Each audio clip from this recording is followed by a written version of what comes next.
নমস্কার। আইন আপনার বন্ধু চ্যানেলে আপনাদেরকে আরো একবার স্বাগত জানাই। আজকে আমাদের সাথে আছেন আইনজীবী জয়ন্ত নারায়ণ চট্টোপাধ্যায়। সরাসরি আজকের প্রশ্নে চলে যাই স্যারের কাছে। স্যার, গত 4 দিনে 5 জনকে গণপিটুনিতে মারা হলো। এটা নিয়ে স্যার আইন কি বলে? আর আমরা এটা জানি আজ থেকে নতুন আইন প্রণীত হলো। নতুন আইনে স্যার কি বলা আছে, যদি একটু বিশদে আমাদের জানান। আমি অনেকদিন আগের একটা কথা মনে করতে চাইবো। আমার মনে আছে তখন আমরা অনেক ছোট, বেহালাতে রিক বলে একটা বাচ্চার মৃতদেহ পাওয়া গিয়েছিল প্রতিবেশীর বাড়ির সেফটি ট্যাঙ্কে। তারপর সাধারণ মানুষ এমন উত্তেজিত হয়ে যান, সে বাড়ির বয়স্কা মহিলা যাকে ওই বাচ্চাটাই ম্যাওদিদা বলে ডাকতো, তাকে বাইরে বের করে এনে পিটিয়ে তাকে মেরে ফেলা হয়। এটা গেল একটা উদাহরণ। কোরপান শাহ বলে একজন মানুষকে একটা পিলারে বেঁধে রেখে পেটানো হচ্ছিল, এমনকি তার পুরুষাঙ্গটাও কেটে নেওয়া হয়। তখন অভিযোগ উঠেছিল যে ডাক্তারি তৃতীয় বর্ষের ছাত্ররা এতটা নৃশংস ভাবে তার উপর অত্যাচার করে তাকে মেরেছে। ঘটনাটা আমার মনে পড়ছে 16 নভেম্বর 2014।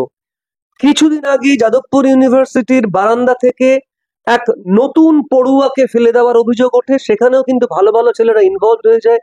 যাদবপুর ইউনিভার্সিটির ভালো ছেলেরা সেখানে ইনভলভ হয়ে যায়। তারপর আইটিআই এর একজন প্রাক্তন ছাত্র, আমি কথাগুলো বলছি এই কারণে যে সবাই বলে না যে গণপিটুনিটা পাড়ার লোক জড়ো হয়ে গেল পিটিয়ে দিল, তা সব সময় নয়। আইটিআই এর এক ছাত্রের মৃতদেহ পাওয়া যায়। শুরুতে বলা হয়েছিল সে আত্মহত্যা করেছে, কিন্তু তারপরে এই ভিন রাজ্যের ছেলেটির মা মহামান্য কলকাতা হাইকোর্টে একটি মামলা করেন। তখন পোস্টমর্টমের ভিডিওগ্রাফটা দেখানো হয় কলকাতার একজন নামকরা ফরেন্সিক এক্সপার্টকে। তিনি দেখে বলেন যে ওইখানে মৃতদেহের পাশে একটি কেমিক্যালের কৌটো রাখা রয়েছে, তার নাম হলো এমপ্লুরা।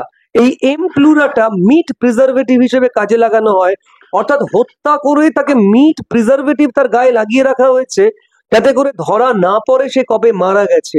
উদাহরণগুলো দিলাম এই কারণে, অনেক ভালো ভালো ছেলে যাদের আমি বলি ব্রুটালিটি উইথ বেস্ট ব্রেইনস, তারাও কিন্তু এর মধ্যে ইনভলভ হয়ে যাচ্ছে।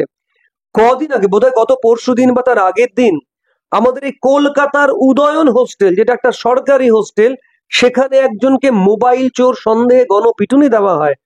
এই ছেলেরা এমনই, তাদের নৃশংসতা এবং তার এমনই ধুরন্ধর, তারা যে সিসিটিভি ক্যামেরা ছিল সেই ক্যামেরার ফুটেজ মুছেও দেয়।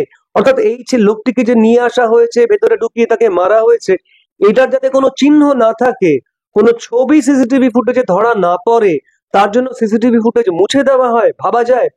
আমি প্রশ্ন তুলছি যে উদয়ন হোস্টেল তো একটা সরকারি হোস্টেল, তার সুপারের বিরুদ্ধে কেন পদক্ষেপ নেওয়া হবে না? ঠিক যেমন আমি প্রশ্ন তুলেছিলাম যাদবপুর ইউনিভার্সিটির ওই ছেলেটির মারা যাবার পরে সুপারকে কেন ধরা হবে না, কারণ সুপারের দায়িত্বে থাকে হোস্টেল। তারপর এই উদয়ন হোস্টেলের ক্ষেত্রে অভিযোগ যে প্রাক্তন ছাত্ররা নাকি এখানে এসে ছেলেটিকে পিটিয়ে মেরেছে। প্রাক্তন ছাত্ররা একটা হোস্টেলে থাকবে কেন? এরপরে আরো কতগুলি প্রশ্ন আসে, যেমন আইনকে নিজেদের হাতে তুলে নিতে চাওয়া। মনে করা হয় একটা মোবাইল চোর, তাকে ধরে আবার পুলিশকে দেবো কেন, তার চাইতে আবার পিটুনি দেওয়া যাক। আর একটি ছেলে সল্টলেক বা নিউ টাউনের কাছে, তাকে গণপিটুনি দিয়ে তাকে ফেলে রাখা হলো এবং সাধারণ মানুষ দেখলেন যে ছেলেটা পড়ে আছে, তাকে কেউ হাসপাতালে নিয়ে গেলেন না। এটা আমাকে আরো আশ্চর্য করে যে মারা তো হলোই, তারপর তাকে হাসপাতালে কেউ নিয়ে গেল না, সবাই দেখলো। আর এই যে চোপড়ার ঘটনাটা, চোপড়ার একটা পার্থক্য আছে, এটাও খুব ইন্টারেস্টিং। গতকাল রাত 12টার আগে অবধি এই যে ঘটনাগুলোর কথা আমি বললাম, এগুলো কিন্তু ভারতীয় দণ্ডবিধি অনুযায়ী বিচার হবে। আর আজকে যে ঘটনাটা ঘটেছে, আজকেও একটা ঘটনা ঘটেছে, সেটা কিন্তু নতুন ভারতীয় ন্যায় সংহিতা অনুযায়ী বিচার হবে। আর আর একটা কথা, ঘটনার কথা বলতে চাইছিলাম, চোপড়াতে সে তো আরো মজার। সেখানকার একজন নেতা, শাসক দলের নেতা, তিনি একটা তালিবানি শাসন খুলে বসেছিলেন। একজন ভদ্র মহিলা, তিনি নাকি তার স্বামীর সঙ্গে থাকেন না, তাই সালিশি করে তালিবানি জমানার মতো বিধান দেওয়া হয় তাকে পেটানো হবে। এটা কি আমাদের পশ্চিমবঙ্গ? পশ্চিমবঙ্গে এই শাসন? হ্যাঁ, এবার তুমি যে প্রশ্নটা করছিলে যে এতদিন মানে আজকের আগে, 1 জুলাইয়ের আগে কিন্তু ভারতীয় দণ্ডবিধি অনুযায়ী বিচার হবার কথা। এইবার যে ভারতীয় দণ্ডবিধির পরিবর্তে 1 জুলাই থেকে যে ভারতীয় ন্যায় সংহিতা এলো, সেখানে একটা নতুন ধারা আনা হয়েছে। আমি এটার কথা বলতে চাইছিলাম। ধারাটা হচ্ছে মব লিঞ্চিং বা গণপিটুনির ধারা। এতদিন অবধি আমরা ওই 302 ধারা, তার সঙ্গে কখনো সেকশন 34 কমন ইন্টেনশন, কখনো বা ইল্লিগাল অ্যাসেম্বলি, এগুলো জুড়ে আমরা অনেককে জড়াবার চেষ্টা করেছি এই ধরনের গণপিটুনির কেসে। ভারতীয় ন্যায় সংহিতা অনেক চিন্তা ভাবনা করে কিন্তু এই গণপিটুনির জন্য আলাদা করে ধারা আনলেন এবং সেখানে বললেন যে গণপিটুনি হলে আলাদা করে 103-এর 2 ধারা ভারতীয় ন্যায় সংহিতাতে, তাহলে কিন্তু তার সাজা হবে এবং সাজাটা কিন্তু মারাত্মক মৃত্যুদণ্ড অবধি হতে পারে, অর্থাৎ যাবজ্জীবন কারাদণ্ড এবং মৃত্যুদণ্ড সর্বোচ্চ সাজা হতেই পারে। বলা আছে যদি কেউ এমন মানে 5 জন বা তার বেশি সংখ্যার মানুষ, মনে রাখবেন 5 জন বা তার বেশি সংখ্যার মানুষ, ইংরেজিতে বা আইনি পরিভাষায় এভাবে বলা আছে অ্যাক্টিং ইন কনসার্ট, যখন তারা একটা হত্যার ঘটনায় জড়িয়ে পড়বেন on the ground of race, caste or community, sex, place of birth, language, personal belief or any other ground, each member of such group shall be punished with death or with imprisonment for life and shall also be liable to fine. পুরো পড়লাম এই কারণে, এটা বোঝাবার জন্য আমাদের দর্শক শ্রোতা বন্ধুদের, যে যদি কেউ দেখছেন, হয়তো তিনি সরাসরি মারেননি কিন্তু উপস্থিত ছিলেন, তাহলেও কিন্তু তিনি এই গণপিটুনির ধারায় এসে অভিযুক্ত হবেন, অর্থাৎ ভয়ঙ্কর।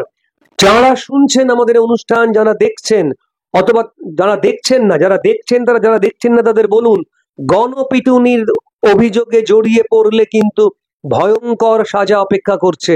শুধু তাই নয়, আরেকটু বলে দেওয়া প্রয়োজন যে বর্তমানে যে ভারতীয় সুরক্ষা সংহিতা যেটা চালু হলো, বিএনএসএস সংক্ষেপে আমরা বলবো, সেখানে কিন্তু পুলিশকে অসীম পাওয়ার দেওয়া রয়েছে।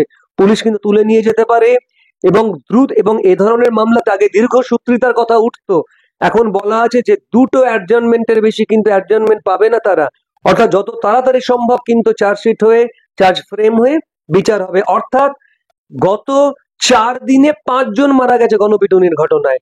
আইন পরিবর্তিত হয়েছে, আরো করা হয়েছে। আমি জানি সবসময় আইন করা হওয়াই হয়তো যথেষ্ট নয়, তাহলে রেপের ঘটনাগুলো কি করে ঘটছে, রেপের সাজা তো যথেষ্ট করা ছিল। এখন আমি বলবো সাজা যথেষ্ট করা হয়েছে, পুলিশের হাতে ক্ষমতা দেওয়া হয়েছে। প্লিজ গণপিটুনির অভিযোগে, গণপিটুনির ঘটনা কেউ যেন না ঘটান। যদি কখনো, আমি তো আশ্চর্য লাগে যেগুলো ভিডিও হচ্ছে অথচ কেউ গিয়ে সামলাচ্ছে না, কেউ বাধা দিচ্ছে না, ভিডিও তুলছেন, যান আপনারা গিয়ে বাঁচান লোকটাকে। পুলিশ, আইন আপনাদের সহযোগিতা করবে যদি আপনারা একটা প্রাণ বাঁচাতে পারেন। শুধু তাই নয়, নতুন আইনে হাসপাতাল, নার্সিংহোম গুলোকেও বলা হয়েছে, নতুন আইনে ধারা হিসেবে আনা হয়েছে, যত দ্রুত সম্ভব এই ধরনের মানুষ যাদের দ্রুত ফার্স্ট এইড দরকার বা চিকিৎসা দরকার, সেটেল করা দরকার, স্টেবিলিটি আনা দরকার, তাদের কিন্তু চিকিৎসা করতেই হবে এবং সেটা ফ্রি অফ কস্টে হবে। স্যার, এই প্রসঙ্গে বলি যে আজকেও একটি ভিডিও ভাইরাল হয়েছে এবং সেটি কলকাতা ন্যাশনাল মেডিকেল কলেজ হসপিটালের ভিডিও।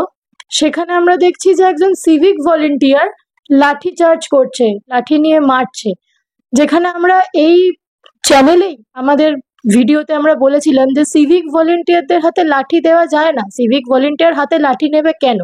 সেখানে স্যার আবারও সেই একই ঘটনা আমরা দেখতে পাচ্ছি যে সিভিক ভলেন্টিয়ার লাঠি চার্জ করছে, লাঠি দিয়ে মারছে। স্যার, এই প্রসঙ্গে আপনি কি বলছেন? আপনি ঠিকই বলেছেন। আমাদের এই আইন আপনার বন্ধু ইউটিউব চ্যানেলেই আমরা কিন্তু অনুষ্ঠান করেছি সিভিক ভলান্টিয়ারের ক্ষমতা কতটুকু। আজকে যা দেখলাম তাতে তো আশ্চর্য হয়ে গেলাম যে সিভিক ভলান্টিয়াররা বেপরোয়া লাঠি চার্জ করছে। শুধু তাই নয়, আমি প্রশ্ন রাখবো যে লাঠি চার্জ করবার একটা নির্দিষ্ট নিয়ম আছে। লাঠি চার্জ করবার ক্ষেত্রে একজনকে অর্ডার দিতে হয়। এখানে অর্ডারটা কে দিয়েছে? কে সেই সুপিরিয়র পুলিশ অফিসার? কেউ কি অর্ডার দিল? না, এই সিভিক ভলান্টিয়ার এবং নিম্নপদস্থ পুলিশ কর্মচারীরা তারা নিজে থেকে লাঠি তুলে নিলেন এবং মারতে শুরু করলেন। যেভাবে সিভিক ভলান্টিয়ারকে লাঠি দিয়ে মারতে দেখলাম, তাতে মনে হয় এই ধরনের মানুষই কিন্তু গণপিটুনিতে জড়িয়ে পড়ে। এবং গণপিটুনিতে আমি যে প্রথমেই বললাম না যে ভালো ছেলে থেকে শুরু করে সাধারণ মানুষ, গ্রামের মানুষ সবাই গণপিটুনির ঘটনায় জড়িয়ে পড়েন, কারণ এটা একটা ছোঁয়াচে রোগের মতো। মানুষের ভেতরে ফ্রাস্ট্রেশন, ডিপ্রেশন, সেগুলোই তারা বের করে আনেন একজন মানুষকে মারবার ক্ষেত্রে, এবং তারা একবারও ভাবেন না যে এই মারাটা কত ভয়ঙ্কর হতে পারে, একজন মানুষ মারা যেতে পারেন। সিভিক ভলান্টিয়ার যেভাবে মারছিল তাতে পরিষ্কার যে এর কোনো ট্রেনিং নেই। প্রথম কথা, সিভিক ভলান্টিয়াররা লাঠি হাতে নেবে না। আমি আমাদের দর্শক শ্রোতা বন্ধুদের বলতে চাইবো, সবাই নোট করে নিন, 30শে মার্চ 2023 WPA নাম্বার 25216 অফ 2022 এই বিশেষ মামলাটিতে মহামান্য বিচারপতি রাজাশেখর মান্থা একটি অর্ডার দেন। সেখানে তিনি বলে দেন যে সিভিক ভলান্টিয়াররা কি কি করতে পারে, যেমন তারা পুলিশকে ট্রাফিক ম্যানেজমেন্টে সাহায্য করবে, যেমন কোনো বড় ফেস্টিভ্যাল হলে তারা ভিড় সামলাতে পুলিশকে সাহায্য করবে, যেমন কোথাও আনঅথরাইজড পার্কিং হলে পুলিশকে তারা সাহায্য করবে সেই আনঅথরাইজড পার্কিং হঠাতে, কোথাও পাবলিক সেফটির ঘটনা, পাবলিক সেফটির প্রয়োজন হলে, পাবলিক সেফটি এনশিওর করতে গেলে তারা পুলিশকে সহযোগিতা করবে। এছাড়াও যদি ওই রেসপেক্টিভ পুলিশ ইউনিট তাদের কোনো দায়িত্ব দেয় তাহলে সে দায়িত্ব পালন করবে। কিন্তু দুর্ভাগ্য, আমরা আগেও এই অনুষ্ঠানের মাধ্যমে বলেছিলাম যে সিভিক ভলান্টিয়ারদের হাতে ওয়াকি টকি তুলে দেওয়া হচ্ছে। ওয়াকি টকিতে পুলিশের বিভিন্ন গোপন খবর চালাচালি হয়, সে খবর চালাচালি হচ্ছে সেই সময় ওয়াকি টকি তাদের হাতে থাকবে কেন? তাদের মাধ্যমে তো খবর লিক আউট হয়ে যেতে পারে। আমরা আমাদের ইউটিউব চ্যানেলে দেখিয়েছি যে সাধারণ ভিলেজ পুলিশদের হাতে গুরুত্বপূর্ণ মামলার কেস ডায়েরি বা নথি দিয়ে তাদের হাইকোর্টে পাঠানো হচ্ছে। আমরা ছবি দেখিয়ে সে ঘটনার সমালোচনা করেছি। ঠিক সেই রকম আজকে যেভাবে সিভিক ভলান্টিয়ারকে লাঠি দিয়ে মারতে দেখলাম, ওই সিভিক ভলান্টিয়ারটি সাজা পেতে হবে, এবং যে পুলিশ ইউনিটে ওই সিভিক ভলান্টিয়ারটি কাজ করেন তাকেও কিন্তু সাজা দিতে হবে। কোন অধিকারে তাকে লাঠি দেওয়া হয়েছে? সিভিক ভলান্টিয়ারদের কোনো ট্রেনিং দেওয়া হয় কিভাবে লাঠি চালনা করতে হয়? কতটুকু একজন পুলিশ কর্মচারী করতে পারেন? দেখুন, পুলিশের কাজ কিন্তু অত্যন্ত কঠিন, তাদের দায়বদ্ধতাও বেশি। চাইলেই কিন্তু কাউকে লাঠি দিয়ে আঘাত করা যায় না। সবসময় একটা ভিড় ডিসপার্স করার নির্দিষ্ট আইন আছে। সে ট্রেনিং না দিয়ে সিভিক ভলান্টিয়ারদের হাতে লাঠি দিয়ে সাধারণ মানুষকে পেটানো হচ্ছে। এটার আমরা তীব্র বিরোধিতা করছি, এবং আমরা আমাদের অনুষ্ঠানের মাধ্যমে আবার বলছি যে সিভিক ভলান্টিয়ারদের হাতে লাঠি দেওয়া যায় না।